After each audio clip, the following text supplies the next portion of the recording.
पश्चिम बंगाल का विधानसभा चुनाव नाक और साख का सवाल बन गया है। यहाँ बीजेपी और टीएमसी में कांटे की टक्कर है। हर जाति को खुश करने के लिए दोनों ही पार्टियां मैदान में जुटी हुई हैं। बिहार चुनाव खत्म होते ही बीजेपी पश्चिम बंगाल में अपनी सारी ताकत झोंकने लगी थी। वहीं ममता दीदी भी अपने हर भाषण में बीजेपी पर वार पलटवार कर रही हैं। दीदी का कहना है कि बंगाल में बंगाली राज करेगा, ना कि कोई गुजराती। ऐसे में बंगाल का जातीय समीकरण क्या कहता है, आइए जानते हैं। देश में 5 राज्यों में हो रहे विधानसभा चुनाव में सबसे ज्यादा लोगों की नजर पश्चिम बंगाल पर है। बंगाल में 1952 से लेकर 2016 तक 16 बार विधानसभा चुनाव हुए हैं और इस बार 2021 में 17वीं विधानसभा के लिए चुनाव हो रहे हैं। पिछली बार राज्य में हुए चुनाव में ममता बनर्जी क्लीन स्वीप करते हुए 2/3 बहुमत के साथ सरकार बनाने में कामयाब रही थी, लेकिन इस बार उन्हें बीजेपी से कड़ी चुनौती मिलती दिख रही है। पश्चिम बंगाल की राजनीति को लंबे अरसे तक जिस बात ने अन्य राज्यों से अलग रखा वो है क्लास फैक्टर, न कि कास्ट फैक्टर। लेफ्ट, जिसने पूरे 34 साल राज्य पर शासन किया, उसने क्लास के आधार पर वोटरों को संगठित किया, यानी कि अमीर और गरीब। अन्य राज्यों के विपरीत इसने पश्चिम बंगाल में सुनिश्चित किया कि वोटर अपना वोट पार्टी के आधार पर दे, न कि जातिगत वफादारी के आधार पर। 2011 में यह स्थिति बदल गई जब ममता बनर्जी के नेतृत्व में तृणमूल कांग्रेस ने बड़ी जीत हासिल की और लेफ्ट बिखर गई। उस चुनाव में मथुआ समुदाय का वोट बैंक के तौर पर उदय भी हुआ। दक्षिण बंगाल के कुछ जिलों में इस समुदाय के लोगों की खासी तादाद है। इस समुदाय ने ममता को समर्थन दिया और इससे तृणमूल को क्लीन स्वीप करने में मदद मिली। बंगाल में पिछड़ी जाति नामशूद्रों की नुमाइंदगी करने वाले मथुआ महासंघ ने राजनीतिक तौर पर अपनी अहमियत दिखाई है और कुछ हद तक राज्य के जातिगत समीकरण को बदल डाला है। 2011 में मुख्यमंत्री बनने के बाद ममता ने राजनीतिक हथियार के तौर पर जानबूझकर जातिगत पहचानों को बढ़ावा नहीं दिया, लेकिन वो राज्य के विभिन्न हिस्सों में अलग अलग समुदायों तक पहुंची जो पहले की सरकारों के दौरान सबसे निचले पायदान पर थे। ममता ने अपनी लोकप्रियता और उपेक्षित वर्गों से सहज संपर्क के दम पर इन वर्गों को हाईलाइट किया और उन तक सुविधाओं को पहुंचाया, लेकिन साथ ही साथ इस कदम ने छोटे जाति समूहों को अस्तित्व में आते देखा। इस बार के चुनाव में मथुआ समुदाय का रुख बीजेपी की ओर है। बीजेपी ने धर्म और जाति आधारित राजनीति के समीकरण को बंगाल में अपने आधार पर देखा।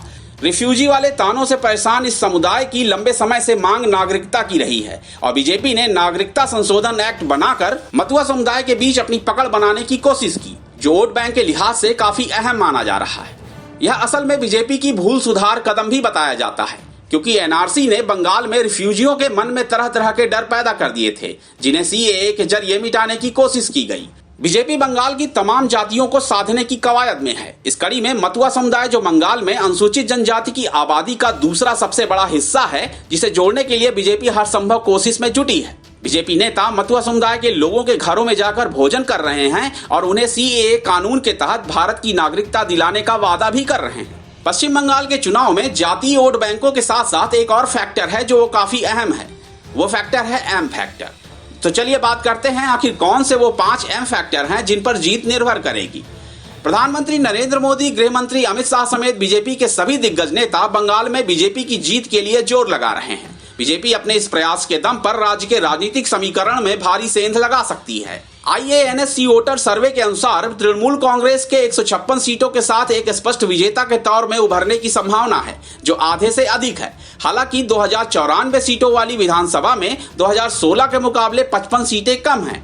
सर्वे के मुताबिक बीजेपी का प्रदर्शन इस बार काफी अच्छा होगा। प्रधानमंत्री मोदी की लोकप्रियता हर चुनाव का रुख बदलने का दम रखती है। हाल ही में नीतीश विरोधी लहर होने के बावजूद बिहार चुनाव में यह देखने को मिला है। बिहार की जनता ने बीजेपी को खूब वोट दिए और राज्य में एनडीए ने जीत हासिल की।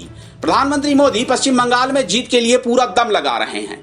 मोदी और शाह की जोड़ी पश्चिम बंगाल में ममता सरकार को सत्ता से दूर करने की कोशिशों में जुटी है। अब पश्चिम बंगाल की जनता भी पीएम मोदी को पसंद करने लगी है। देखना यह होगा कि इस चुनाव में मोदी के नाम पर कितने वोट पड़ते हैं। पश्चिम बंगाल की राजनीति का सबसे बड़ा चेहरा है ममता बनर्जी, जो बीजेपी के खिलाफ अकेले हुंकार भर रही हैं। ममता दीदी ने लेफ्ट की 34 साल पुरानी सरकार को उखाड़ कर रख दिया था। अपने लंबे संघर्ष और राजनीतिक अनुभव के बाद ममता बनर्जी भलीभांति जानती हैं कि उन्हें जीत की ओर किस तरह बढ़ना है। बंगाल के चुनाव में मुस्लिम भी बड़ा फैक्टर हैं। जय श्री राम का नारा हो या दुर्गा, बीजेपी लगातार इन मुद्दों को लेकर के ममता बनर्जी पर निशाना साध रही है। बीजेपी टीएमसी पर मुस्लिम तुष्टीकरण का आरोप लगाती आई है। उसका कहना है कि ममता एक विशेष समुदाय को ज्यादा महत्व देती है। उधर ममता भी मुस्लिमों को यह समझाने की कोशिश में जुटी हैं कि बीजेपी गलत आरोप लगा रही है।